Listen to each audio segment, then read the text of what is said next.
جی السلام علیکم، احسن نقوی عرض کر رہا ہوں۔ آج آپ کو ایک ایسی کہانی سناتے ہیں جس سے معلوم ہوتا ہے کہ ہماری زندگی میں اور موت میں فاصلہ کتنا مختصر سا ہے۔ جب خیال و گمان بھی نہ ہو تو موت چپکے سے آ کے پکڑ لیتی ہے اور زندگی سے رابطہ ہمیشہ کے لیے ختم ہو جاتا ہے۔ لیکن ایسا بھی ہوتا ہے کہ موت سامنے کھڑی ہو جائے اور پھر بھی نہ آئے، یعنی موت سے بس بال بال بچ نکلیں۔ ہماری زندگی اور ہمارے ارد گرد پھیلی ہوئی زندگی میں ایسی بے شمار مثالیں ہیں۔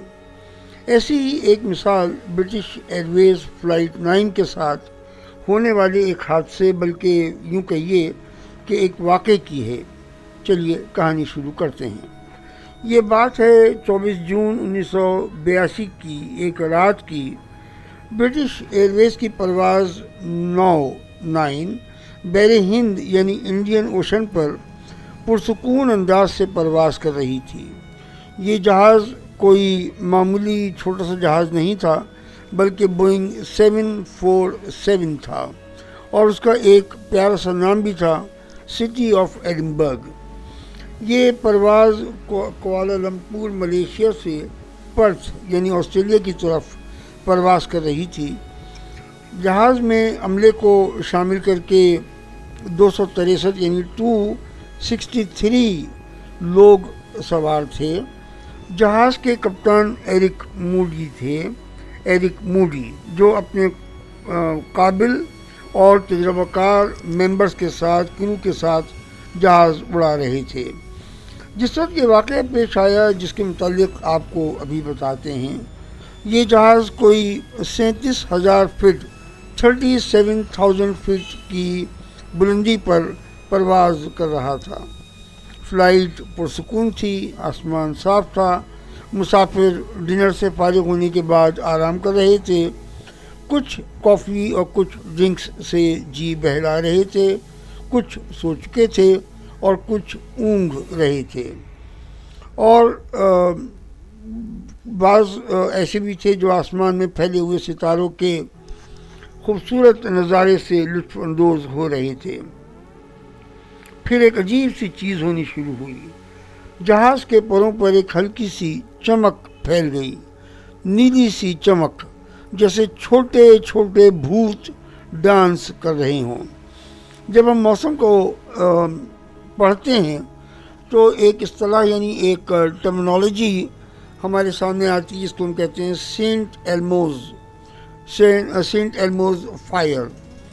یہ ایک خاص طرح کی رنگین روشنی ہوتی ہے جو باریک چیزوں جیسے جہاز کے پروں پر یا کشتیوں کے جو مستول ہوتے ہیں تو ان پہ نظر آتی ہے۔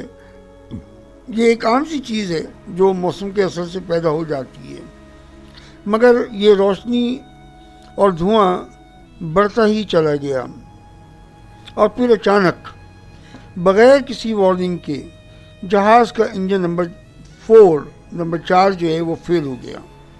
چند سیکنڈ کے بعد ہی انجن نمبر 2 بھی فیل ہو گیا، اور فوراً ہی انجن نمبر 1 اور انجن نمبر 3 بھی فیل ہو گئے، یعنی اب جہاز 37,000 فٹ کی بلندی پر بغیر انجنز کے پرواز کر رہا تھا، جسے آپ جہاز کی ایویشن کی زبان میں خاموش گلائڈر، سائلنٹ گلائڈر بھی کہتے ہیں، بغیر انجن کا جہاز، اور نیچے وسیع و عریض دور تک پھیلا ہوا تاریک سمندر یعنی بحر ہند۔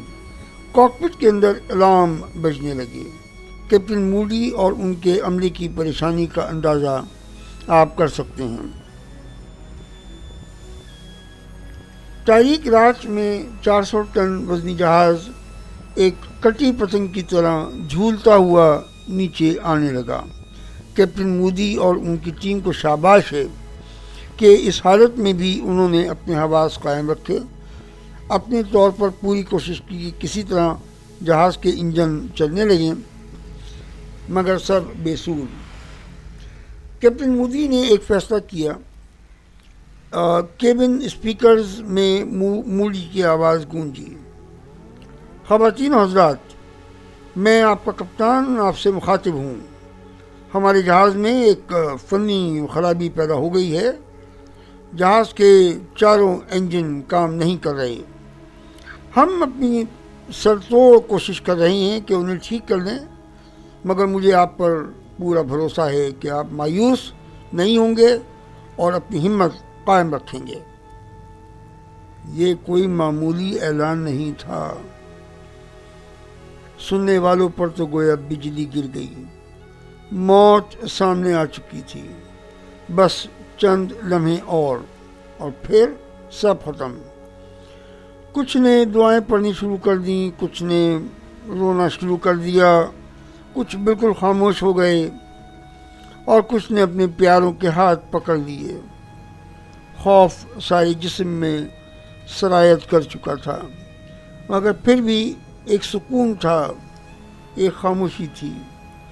جہاز ہوا میں تیرتا ہوا نیچے آ رہا تھا.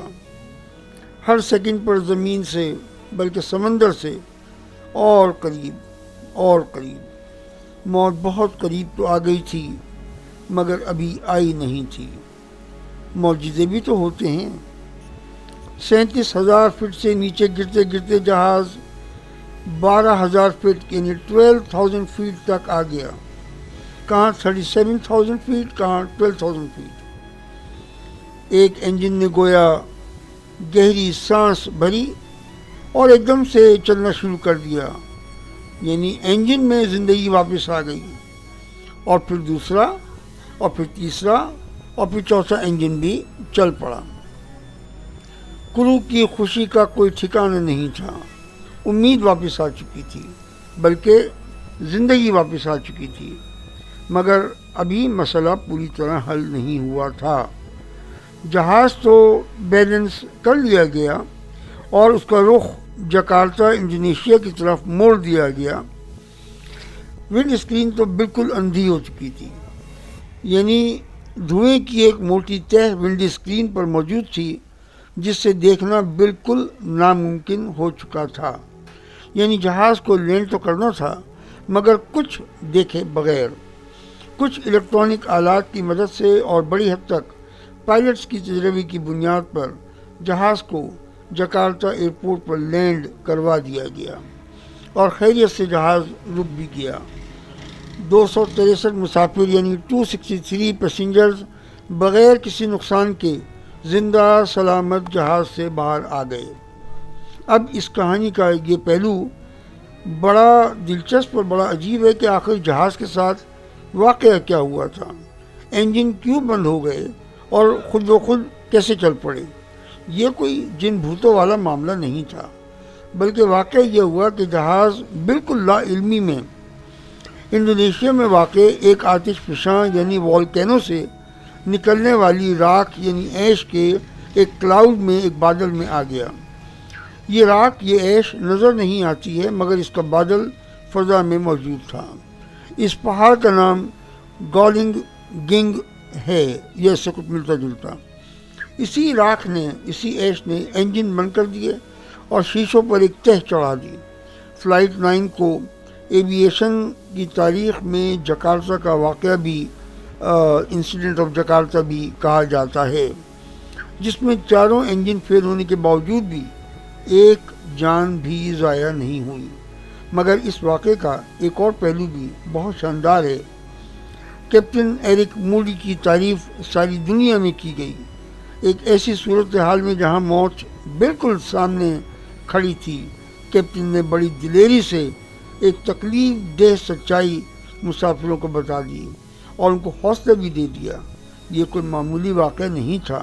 اس واقعے کے بعد آتش فشاں کے ایسے بادلوں سے بچنے کے لیے تحقیقات کی گئیں، ان پہ انویسٹیگیشن کیا گیا اور اب جہاز ان حادثات کا شکار نہیں ہوتے. ہمارے لیے اس کہانی میں ایک بڑا سبق ہے. مشکلات تو آتی ہیں، ہم مشکلات کو روک نہیں سکتے، مگر ہمیں ہر حالت میں اپنے حواس برقرار رکھنے چاہیے، مشکل کا مقابلہ کرنا چاہیے. ہم ناکام بھی ہوتے ہیں مگر ناکامی سے گھبرانا نہیں چاہیے، اور یہی اس کہانی کا سبق ہے. السلام علیکم.